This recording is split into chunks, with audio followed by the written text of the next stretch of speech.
சத்குருவே சரணம். வணக்கம். உங்கள் அன்பு நண்பன் தேனியிலிருந்து பாலகிருஷ்ணன் மற்றும் ஐயனுடைய அற்புதமான ஒரு பதிப்பில் உங்களோடு இணைவதில் மாற்றற்ற மகிழ்ச்சி. ரொம்ப சந்தோஷமான ஒரு நிகழ்வு நடந்தது. அதை கேட்டு அவர் சொல்லி அதை பதிவு பண்ண அற்புதமான ஒரு வீடியோ தான் இந்த வீடியோ. நம்மளுடைய சேனலை தொடர்ந்து ஆதரித்தும் அனுமதித்தும் ஆதரவளித்து வரும் அத்துணை சப்ஸ்கிரைபர்கள் அனைவருக்கும் மனமார்ந்த நன்றி. இதை பார்க்குறவங்க தயவு செஞ்சு சப்ஸ்கிரைப் பண்ணி அந்த தம்ப்நெயிலை கொடுத்து நீங்கள் பெல் பட்டனை இது பண்ணிக்கிங்க. ஏன்னா எல்லாம் நம்ம போடுற வீடியோஸ் எல்லாம் உங்களுக்கு வந்து சேரும். ஐயனுடைய அற்புதமான கருணையான நல்ல வீடியோக்கள் எல்லாம் உங்களை வந்து அடைவதற்கு அந்த சிறு உதவியை நீங்கள் செய்வீர்கள் என்று நம்புகிறேன்.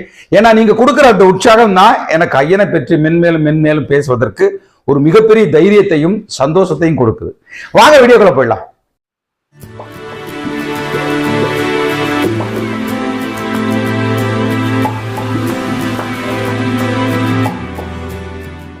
மிக அற்புதமான ஒரு வீடியோ.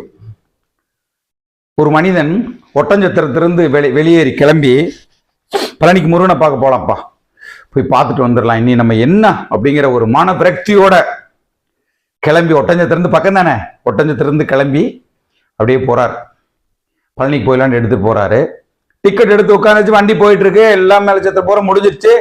கணக்கம்பட்டி வந்த உடனே கணக்கம்பட்டி இறங்க இறங்க, கணக்கம்பட்டிலாம் வந்துருச்சு இறங்க அப்படின்னு சொல்லவும் பக்கத்துல வந்து ஐயா பையா கணக்கம்பட்டி வந்துருச்சு இறங்கியான்னு சொல்லி அவரை கூப்பிட்டுட்டு இறங்கிடுறாரு. ஏன் இறங்கினோம், எதுக்கு இறங்க, நம்ம தான் பழனி போகணுமே, எங்கேயோ போகணும்னு வந்தோம், அப்படியே போலான்னு வந்தோம், சரி வா இறைவன் விட்ட வழியில போலாம் அப்படின்னு சொல்லிட்டு அப்படியே ஆட்டோவில் ஏறி உட்காரலான்னு போறாரு. அங்க ஒரு நண்பர் உட்கார்ந்துருக்காரு, சென்னை சேர்ந்தார். ஐயா வாங்க வாங்க உட்காருங்க. என்னடா ஒரு யாரு நம்ம யாருன்னு தெரியாது, வாங்க வாங்கன்னு கூப்பிடுறாரு. அந்த சந்தோஷத்தோட அப்பா தெரியாது, பக்கத்துல இருந்தாலும் சர்க்குரு கோயில்னு சொல்லுவாங்க. ஐயா நான் போனதுலன்னு பதிவு பண்ணியிருக்காரு என்கிட்ட. உள்ள போய் எல்லாம் பார்த்துட்டு ஜீவசமாதியும் போய் பார்த்துட்டு ஏனோ வந்தோம் எதுக்கோ வந்தோன்னு போயிட்டு நல்ல சாப்பாடு, சாம்பார் சாதம், அருமையான சாப்பாடை சாப்பிட்டுட்டு அப்படியே வெளியே வர்றார். வந்துட்டு வீட்டுக்கு வந்துடுறார். அவர் வந்து போனது தன்னுடைய மனைவிக்கு மட்டும் தெரியும் அப்படின்னு சொல்லி பதிவு பண்ணியிருக்கார். அந்த மனிதனுடைய பெயர் பெரியசாமி. ஒட்டஞ்சத்திரத்திலிருந்து சொல்றார், தன்னுடைய நிகழ்வுகளை பதிவு பண்ணியிருக்கார். ஒட்டஞ்சத்திரம் ஐயனுடைய பக்கத்தூர், சரிங்களா? தன்னுடைய பதிவுகளை அருமையா கிட்ட சொன்னார். இப்படி நடந்தது சார், எனக்கு நடந்த மக்களுக்கு சொல்லுங்க அப்படின்னு சொல்லிட்டு. தன் வீட்டில் கஷ்டம், ஒரு விவசாயம் பார்த்துட்டு இருக்காங்க, ஒரு தோட்டங்கள் பார்த்துட்டு இருக்கும்போது கஷ்டம் மேல் கஷ்டம், பிள்ளைகளை படிக்க போடணும், கடன் மேல் கடன் ஆயிட்டு இருக்கு. டக்குன்னு இவர் என்ன பண்றாரு, திருப்பூர் பனியன் கம்பெனிக்கு போயிடுறாரு. ஒரு 5-6 வருஷம் திருப்பூர் பனியன் கம்பெனியில தன்னுடைய மனைவி விவசாயத்தை இழுத்துக்கிட்டு பிள்ளைகளை படிக்க போட்டு, விவசாயம் சரியில்லை, விவசாயம் பொய்க்கிறது, மழை இல்லை, ஒண்ணும் இல்லை, கடன் மேல கடன். அப்ப என்ன சொல்றாங்க, இருந்த 3 ஏக்கரோட இன்னொரு 3 ஏக்கர் எடுத்திருக்கேன், வாங்க நம்ம பண்ணிக்கலாம் போது இவர் அதை விட்டுட்டு வர்றாரு. சரி வந்து விவசாயம் பண்ணி ஏதாவது பண்ணிடலாம் அப்படின்னு பார்க்கும்போது, கடனை பார்க்கும்போது நியர் அபவுட் 20 lakhs 20 லட்சம் அதிர்ந்து போகிறார். 20 லட்சம் என்னடா பண்றது அப்படிங்கும்போது ரொம்ப கஷ்டமான ஒரு சூழ்நிலை. அப்ப இவரு இப்ப நடந்தது இல்லையா, போயிட்டு வந்தார் இல்லையா, இன்னும் மறுபடியும் நான் ஐயன்கிட்ட போயிட்டு வரேன் போலாம் அப்படின்னு சொல்லிட்டு ஐயனிடம் போய் ஒரு வியாழக்கிழமை போறாரு. காலையில் விடிய விடிய போயிடுறாரு. போய் ஐயனிடத்துல தன்னுடைய கோரிக்கைகளை, இந்த 1 வருடக்குள்ள நடந்த விஷயம் சார், இது இந்த 1 வருஷத்துக்குள்ள நடந்த விஷயம். ஒட்டஞ்சத்திரக்காரங்கிறதுக்கால பல வருஷமா கூட போய் பார்த்துட்டு வந்தாருன்னு இல்ல, 1 வருடம் நம்மளுடைய வீடியோவை தொடர்ந்து பார்த்துட்டு இருக்காரு. இன்னைக்கு இந்த இதுல இருந்து ஜீவசமாதி எல்லா வீடியோ நம்ம போட ஆரம்பிச்சு 1 வருஷம் 2 வருஷம் ஆச்சு. இந்த அற்புதங்களை பார்த்துட்டு போயிட்டு வந்துட்டு இருக்காரு. வந்து ஐயா எனக்கு இப்படி சூழ்நிலை ரொம்ப கஷ்டமா இருக்கு, வீட்டுல என்ன பண்றது அப்படின்னு சொல்லிட்டு வீட்டுக்கு வந்து உன மனைவிட்ட சொல்றாரு, ஐயனிடத்துல வேண்டிட்டு வந்திருக்கேன். ஆமா வேண்டிட்டு வந்து என்ன நடக்க போகுது, என்ன நடக்க போகுது வேண்டிட்டு வந்து அப்படிங்கும்போது கடன், சொந்தக்காரன் எல்லாம் நெருக்கிறான், கொடுத்தவங்க பூரா நெருக்கிறான், கொடு. நம்ம மக்களை உங்களுக்கு தெரியும்ல, சொந்தம் என்றும் வாழ விடுவதில்லை, ஆனா பல சொந்தங்களே வாழ வைத்துக் கொண்டு இருக்கின்றன.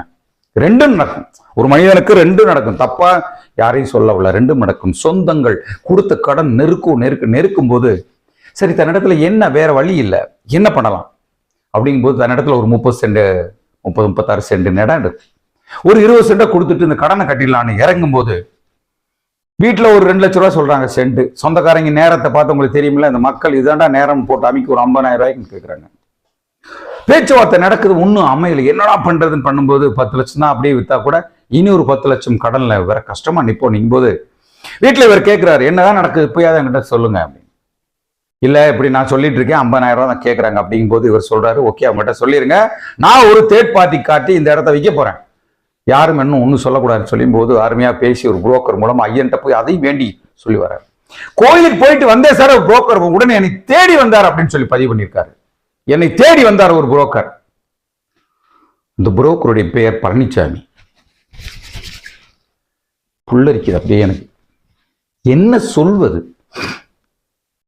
பேசியாச்சு. அவர் சொல்றாரு, 1,16,000 ரூபாய்க்கு நான் ஒரு சென்ட் முடிச்சுக்கிறேன் சார், 10-20 லட்சம் கடன் அடைக்கிறோம், என்ன செய்யறது. இறைவனுடைய கருணையால அந்த இடத்துல முடிக்க ஆரம்பிச்சு.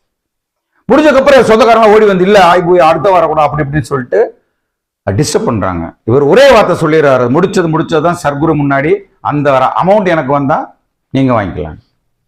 சரி என்ன செய்யறேன்னு பார்த்து அந்த அமௌண்ட்லயே முடிச்சு தன்னுடைய கடனை அடைத்து விட்டோம். நகை வீட்டில இருந்து அடைச்சிட்டோம். பிள்ளைகளை படிக்க வைத்த கடன், தேவையில்லாமல் என் மனைவி எதுவும் செய்யவில்லை. விவசாயம் பொய்த்தது, என்ன செய்வது. 5 வருஷம் 6 வருஷம் 7 வருஷம் 8 வருஷம் வருமானம் இல்லாம பிள்ளைகளை படிக்க போட்டு பண்ணும் போது கடன், அதையெல்லாம் அடைத்து நிம்மதியானேன். சரி விவசாயம் பண்ணலாம் நம்ம வந்துட்டோம் அப்படின்னு சொல்லிட்டு மக்காச்சோளம் போட்டேன் சார். ஐயனிடத்துல வேண்டிட்டு வந்துதான் மக்காச்சோளம் பதிவு பண்ணினேன். பதியம் போட்டு மக்காச்சோளம் வந்து நிக்குது. தள என்ற மக்காச்சோளம் அப்படியே நிக்கும் பொழுது, சரி எப்படியாவது இந்த வட்டம் ஒரு நல்ல விளைச்சல் கண்டுடலாம். ஒருத்தர் சொல்றாரு 33 மூடை வரும், வீட்டுக்காரமா சொல்றது ஒரு 30 வரும். இவர் என்ன நினைச்சிருக்காரு, என்ன ஒரு 35 வரும், அப்படி 40க்குள்ள வரும் அப்படின்னு சொல்லி இவர் நினைச்சிருக்காரு. என்ன நேரமோ ஏது நேரமோ மழை, ஒரே மழை, காற்று, சூறாவளி அடிச்சு பூரா பரட்டி போட்டு போயிடுச்சு. ஜஸ்ட் சிந்திச்சு பாருங்க, சர்க்குருவே சரணம். ஜஸ்ட் சிந்திச்சு பாருங்க, எம்பெருமான் சர்க்குருவினுடைய கருணை என்ன மிகப்பெரிய விஷயம்னு உங்களுக்கு சொல்லத்தான் நான் இந்த வீடியோவை பதிவு பண்றேன். அடிச்சு நோரிக்கி எல்லாம் போட்டு போயிடுது. மழை அப்படியே ஈவினிங் போய் பார்க்கிறாரு, கண்ணீர் கதம்பி அதோட அந்த நிமிஷமே கிளம்பி ஐயன்ட்ட ஓடுறாரு.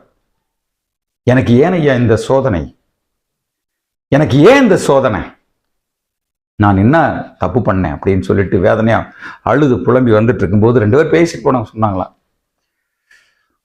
ஐயா சோதனை கொடுப்பாரு, கைவிட மாட்டார். ஆசிரியர் வாக்கு, ஐயன் சொல்கிறாடே உன்னை நான் சோதிப்பேன், கைவிட மாட்டேன்டா மடையா போ அப்படிங்கிறதுக்கு அர்த்தம் அது. போய் வீட்டுல போய் படுத்து தூங்கிட்டாரு. காலையில ஒரு என்ன போறது எல்லாம் வீணா போச்சுன்னு ஒரு 10-11 மணிக்கு தோட்டத்துக்கு போகிறார். அவர் பார்த்த காட்சிகளை அவர் கண்கள் நம்பவில்லை, அறிவும் நம்பவில்லை. வெயில் அடிக்குது, நல்ல வெயில் அடிச்சிட்டு இருக்கு, நேத்து நல்ல மழை பெஞ்சிருக்கு, பூரா இதானது. போய் பார்க்கிறாரு 11-12 மணிக்கு, அப்படி எல்லாம் எந்திரிச்சு நிக்குதான்.